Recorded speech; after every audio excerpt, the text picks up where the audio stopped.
Oke, jadi nomor satu pertanyaannya adalah apa tujuan kita melakukan analisa data dan eksplorasi? Jadi analisa data dan eksplorasi adalah proses eksplorasi dan memahami suatu data. Tujuannya adalah untuk menemukan distribusi data dan hubungan antara variabel. Setelah itu, kita dapat menggunakan analisa data dan eksplorasi untuk menguji hipotesis yang sebelumnya dibuat dan memberikan visualisasi data. Hasil akhir dari analisa data dan eksplorasi berupa descriptive analysis, yaitu mendeskripsikan hasil analisa data yang didapat. Diagnostic analysis menjelaskan mengapa data tersebut bisa terjadi seperti itu. Predictive analysis, dari analisa data tersebut kita memprediksi apa yang akan terjadi di masa depan. Dan prescriptive analysis.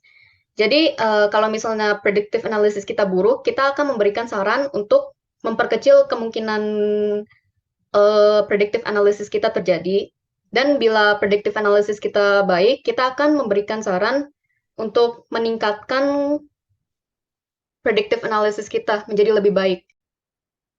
Jadi yang nomor dua, pertanyaannya adalah jelaskan minimal dua teknik atau cara untuk analisa eksplorasi data. Karena saya agak bingung di pertanyaan ini, apakah cara eksplorasi datanya berdasarkan proses atau teknik menganalisa data yang sudah dieksplorasi, jadi saya jelaskan dua-duanya saja. Yang pertama adalah data cleaning.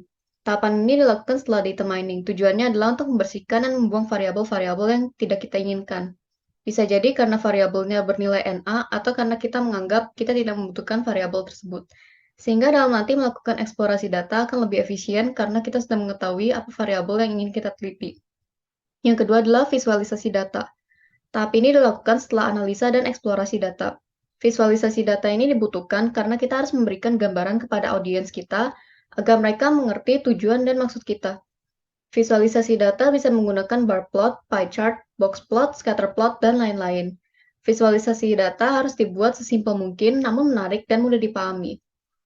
Dalam visualisasi data harus dipilih jenis chart apa yang sesuai agar tidak membingungkan audiens. Sekarang ini saya akan menjelaskan tentang teknik-teknik menganalisa data yang sudah dieksplorasi. Yang pertama adalah grafis multivarian. Jadi teknik ini menggunakan grafik untuk menampilkan hubungan antara dua atau lebih variabel di dalam suatu data. Contohnya adalah scatter plot, heat map, dan bubble chart. Yang kedua adalah grafis univariat.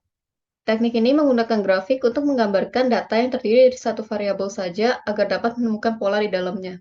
Metode ini merupakan pengembangan dari metode non-grafis univariat, karena metode non-grafis univariat tidak dapat memberikan gambaran data yang lengkap. Contohnya adalah bar plot, histogram, dan box plot.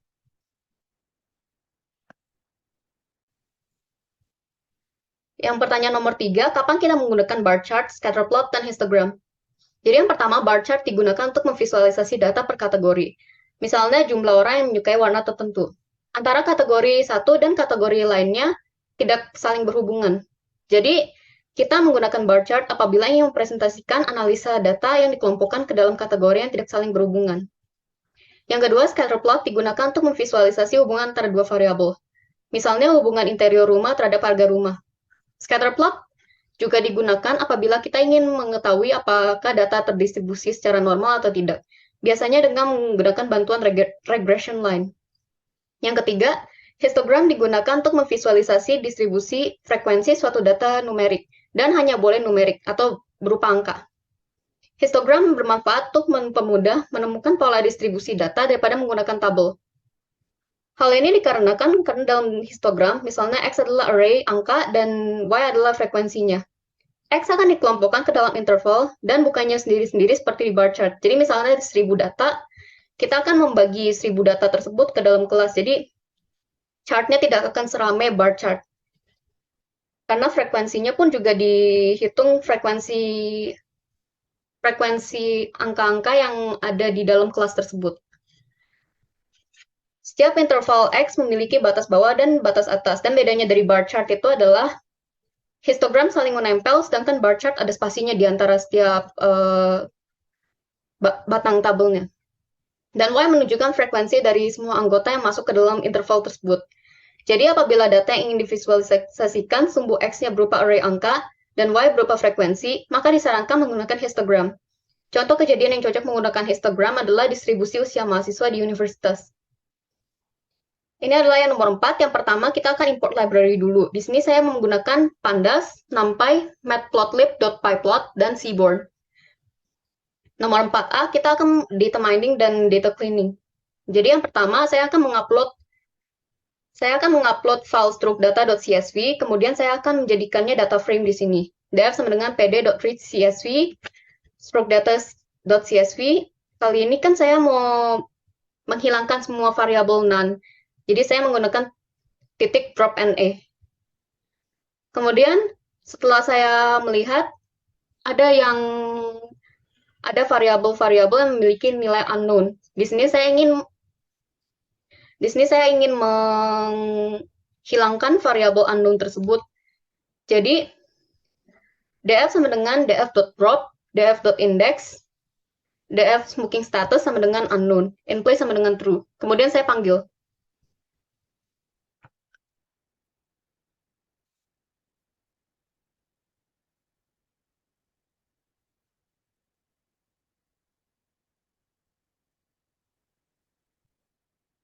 Kemudian saya panggil functionnya. Lalu ini adalah 4B, analisa data dan eksplorasi. Pertama, saya ingin mengetahui deskripsinya. Lebih ke arah ingin mengetahui rata-ratanya. Jadi, saya menggunakan function describe. Di sini kita mengetahui rata-rata usianya adalah 48,65 tahun. 12 dari 100 orang pernah terkena hypertension, 26 dari 100 orang pernah terkena heart disease, average glucose levelnya adalah 108,32, BMI 30,29, dan 5 dari 100 orang pernah terkena stroke. Di sini saya ingin meneliti variabel age, hypertension, dan heart disease, dan hubungannya terhadap stroke. Jadi pertama saya ingin mengetahui peluang kira-kira orang berumur sekian, peluang terkena stroke-nya berapa. Jadi saya membuat line chart. Ini adalah line chart-nya. Di sini diketahui bahwa semakin tua usia seseorang, maka peluang terkena stroke-nya akan semakin tinggi. Karena kita bisa melihat ini ada garis uptrend. Kemudian saya meneliti apakah orang yang punya heart disease peluang stroke-nya lebih besar. Ini adalah yang bar chart yang saya visualisasikan. Diketahui bahwa pria yang mempunyai heart disease lebih rentan terkena stroke dan daripada yang tidak punya heart disease. Begitu juga dengan wanita yang punya heart disease, lebih rentan terkena stroke daripada yang tidak punya heart disease. Kemudian, apakah orang yang mempunyai hipertensi peluang stroke-nya lebih besar? Jawabannya adalah iya. Di mana female yang punya hipertensi, peluang stroke-nya lebih besar daripada male yang punya hipertensi.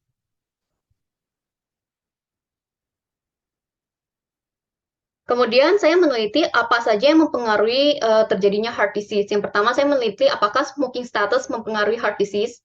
Dan jawabannya adalah ya, di mana orang yang dulu pernah merokok dan orang yang merokok mempunyai peluang terkena heart disease yang lebih besar daripada orang yang tidak pernah merokok sama sekali.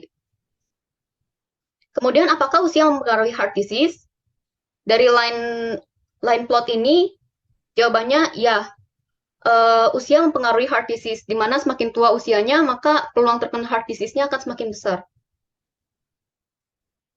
Kemudian saya menyelidiki apakah yang dapat mempengaruhi peluang terkena hipertensinya lebih besar. Pertama, saya menyelidiki usia, di mana benar, semakin tua seseorang, peluang terkena hipertensinya lebih besar.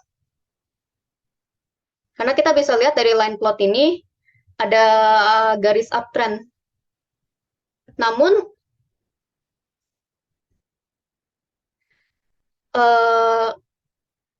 berdasarkan gender, diketahui bahwa male atau laki-laki lebih berpeluang terkena hipertensi daripada female.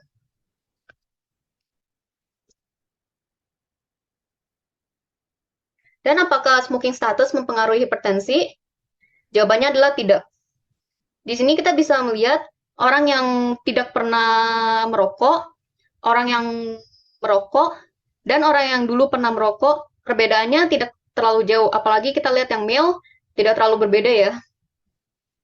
Jadi, maka dari itu kesimpulannya adalah smoking status tidak mempengaruhi hipertensi. Dan ini adalah nomor 4C, interpretasi data. Yang pertama, descriptive analysis. Stroke adalah kondisi ketika aliran darah ke otak terhenti. Di sini kan ada 3 variabel yang saya teliti, yaitu usia, hipertensi, dan penyakit jantung. Mengapa usia? Karena memang ada hubungannya. Hipertensi karena bisa menyebabkan pecah pembuluh darah sehingga aliran darah ke otak terhenti. Penyakit jantung karena penyakit jantung menyebabkan jantung tidak bisa mendistribusikan darah dengan baik sehingga ada kemungkinan tidak terdistribusi ke otak. Dari eksplorasi data yang telah dilakukan, pada umumnya mereka yang terkena stroke adalah mereka yang berumur di atas 60 tahun. Tetapi dalam grafik diketahui juga bahwa anak kecil mungkin terkena stroke. Kemungkinan itu akan menurun seiring bertambah usia, namun akan meningkat ketika kita sudah memasuki usia-usia tua. Lalu, orang yang punya hipertensi atau penyakit jantung mempunyai risiko terkena stroke lebih tinggi daripada orang biasa. Diagnostic analysis, mengapa bisa terjadi seperti ini? Ketiga variabel di atas memang mempengaruhi risiko stroke seseorang. Dalam variabel heart disease, ada beberapa hal yang dapat men-trigger peluang terkena heart disease, seperti smoking status dan usia. Sementara untuk variabel hipertensi, beberapa faktor yang dapat menyebabkan hipertensi adalah faktor usia dan gender. Jadi semakin tua seseorang, semakin besar kemungkinan untuk terkena heart disease dan atau hipertensi. Dengan begitu, risiko stroke akan semakin tinggi. Predictive analysis. Semakin tua usia kita, maka peluang terkena stroke juga akan semakin besar. Tetapi walaupun kita masih muda, apabila kita mempunyai penyakit jantung atau hipertensi, maka peluang stroke juga cukup besar. Meskipun masih berada di angka 0, sekian, bukan berarti resikonya adalah 0, tidak ada sama sekali. Kita masih mempunyai resiko stroke. Dan ini adalah prescriptive analysis saya. Karena bertambahnya usia adalah hal yang tidak bisa ditolak siapapun, maka satu-satunya cara untuk menghindari dan memperkecil resiko terkena stroke adalah dengan menerapkan gaya hidup sehat, agar kita terhindar dari penyakit-penyakit yang dapat memperbesar kemungkinan kita terkena stroke.